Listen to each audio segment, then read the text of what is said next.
And so you put matter and it warps space-time.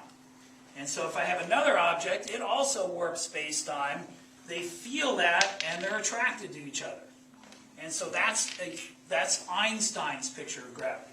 Objects warp space-time, feel that curvature, and move accordingly. And if you have more mass, it's going to bend space-time more. And so if you have objects there, they are going to respond to that, right? So one of the things I thought of to do with this is when you study the solar system, all the planets are going around the sun the same way. Why is that? Did God decide that he only liked clockwise, or depends on whether he's above or below the solar system, right?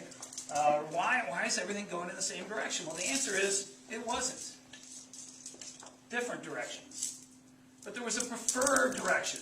The disk it formed from had a slight preference one way versus another, and things going the opposite way got eliminated, and when it's all said and done, everything's going the same way.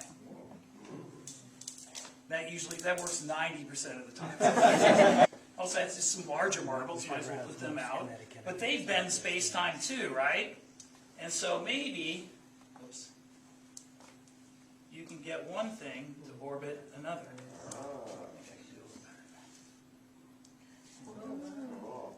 There we go. Oh my God. So the Earth-Moon system, maybe?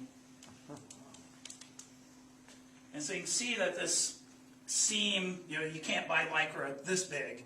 You get it in rolls, and you have to sew it together. I've been told to use stretchy thread, is put two masses in. And so when we went to the moon, when we first started, we sent our spaceships on what are called free return trajectories. So they would go to the moon, this is hard to get to happen, and they would come back in like a figure eight. And so that lets you show, now of course the moon's a lot smaller, but if you look at the plots of the free return trajectory back from the Apollo program, you'll see it has a figure eight sort of shape. And so this takes a little bit of practice to be able to do the figure eights. And so I go through that. One year a kid who read some stuff about the dark energy. And so dark energy would be that. And so stuff goes apart rather than toward it. So you can work in dark energy anytime.